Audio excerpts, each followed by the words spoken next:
Hello, beautiful people. This is Miss Yvette, and I wanted to go ahead and give a disclaimer before you watch the following video. Mental health is very, very, very important to me, and I hold it very dear to my heart. So it was very hard to share the next message without really getting emotional. So I'm telling you now, go ahead and listen to the message and not pay too much attention to my facial expression, my eyes, and things, because I was just trying to really hold it together. Hello, beautiful people. Time for another moment with Miss Yvette Speaks. This is probably the second or third time that I have sat down to record this message this month. So I'm going to rely more on my script that I prepared so that I can make sure I get through and get it out before the month of May is actually out. The title of today's session is Breaking the Silence. Healing is not weakness. As you may know, May is Mental Health Awareness Month. And today we're going to talk about something that many of us have felt but haven't always had the language or the permission to say it out loud. We're talking about healing. We're talking about therapy. We're talking about true things. Just because we went through it and survived it doesn't mean we healed from it.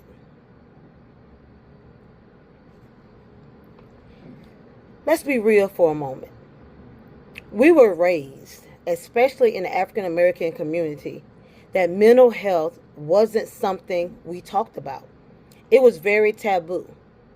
We didn't walk around saying, I'm anxious, I'm depressed, I'm overwhelmed, my heart is hurting. We said things like, I'm tired, I'm good. I still say I'm good, but my friends have learned that when I say I'm good, I'm probably not, so they kind of come check on me. But it takes time for you to admit when things are not okay. But back in the day, we would say, I'll be all right. Like, I'm going to go through this by myself. And that was just what we did. Because somewhere along the way, we were taught that strength was being silent. We were raised in environments where survival was the priority, not emotional expression. No one really wanted to know how you feel. And don't let me start on our men. The ones that we're trying to date, marry, have children by. They were told, directly or indirectly, to man up, to push it down, to not cry, to not feel too much. But here's the truth. When you're silenced emotions, when you silence your emotions, you don't eliminate them. You store them inside. So what happens after we done stored all of these things from year after year? We fast forward. We are adults now. We've built lives. We've raised children. We've achieved things. But deep down, there's still something there. That unexplained anger. That constant anxiety. The sadness that shows up out of nowhere. And we wonder,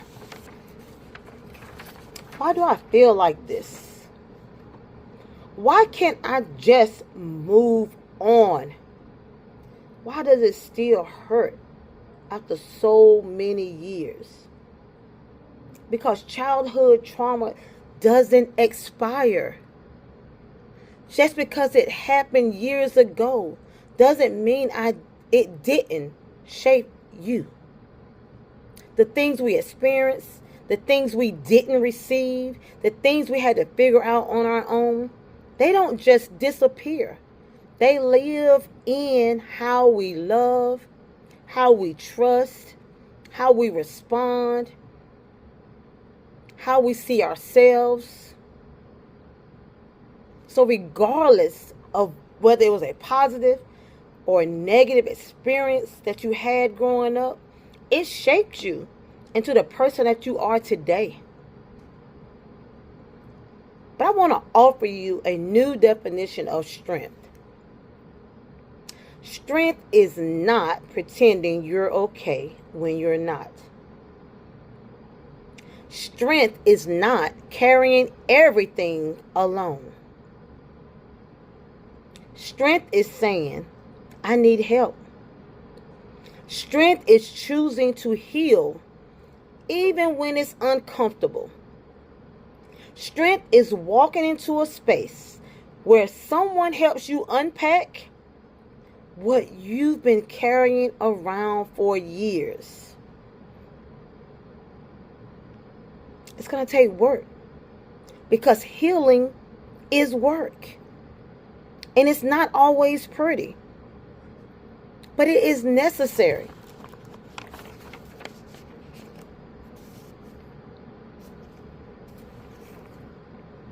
Let's normalize something today. Let's normalize talking to a therapist, a professional. Let's think about the fact that when you go get professional help, whatever it may be, to the doctor, therapist, it doesn't mean that you're broken. It means that you're going to get something fixed, that you're aware that something is not right. It means you're choosing to understand yourself instead of running from yourself. A professional gives you tools, gives you language, and gives you a safe space to process what life has handed you. And let me say this clearly. I'm a strong believer of prayer and that faith is real. But sometimes I also believe that God answers our prayers through other people who are trained to help you heal physically, mentally. God gave these people these gifts of being able to heal us. You don't have to choose one over the other. Well, I pray about it, so I'm not going to go talk to a therapist. You can have both. Even better, when your therapist is also a believer, God-fearing, you can have both. I want you to pause for a moment and ask yourself honestly, what am I still carrying that I never truly dealt with?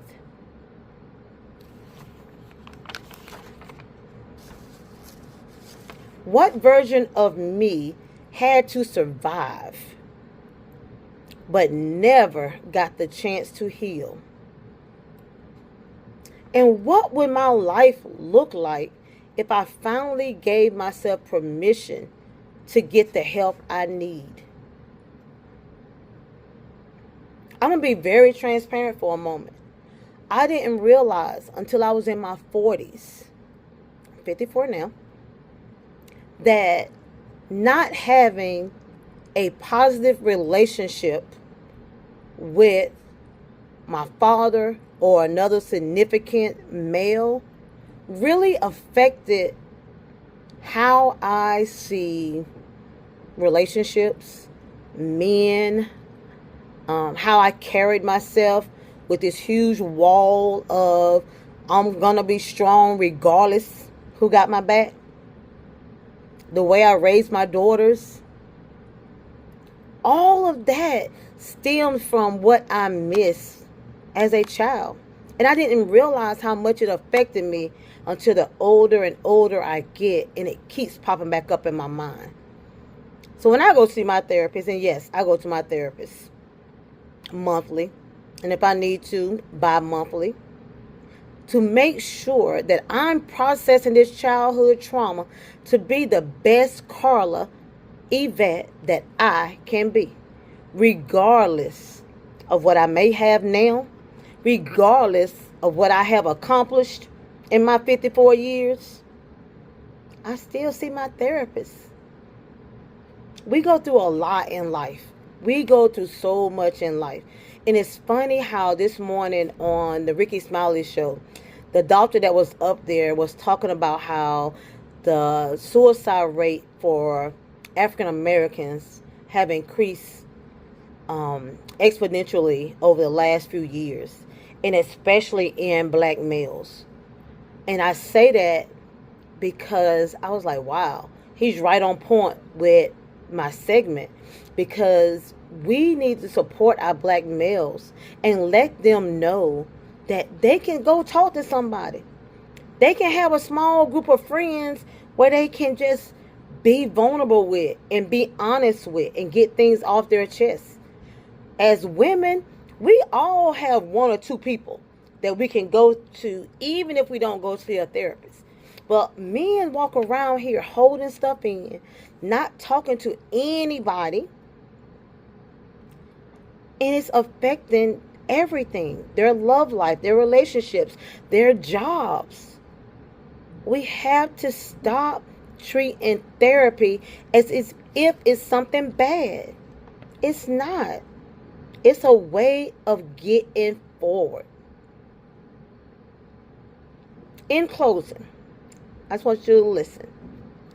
You deserve peace. You deserve clarity. You deserve healing. And you do not have to earn that by suffering in silence. This Mental Health Awareness Month, let this be the moment you choose yourself. Let this be the moment you break the cycle. Let this be the moment you say, I'm ready to heal. Thank you for listening to Missy Beth Speaks. This is Still Becoming, where we pause, reflect, grow, and become the person that God intended you to be. Please like, subscribe, and share with anyone that needs a little encouragement. We're in this together. No one needs to feel like they're alone. We're going to do this together. Until next time, be blessed.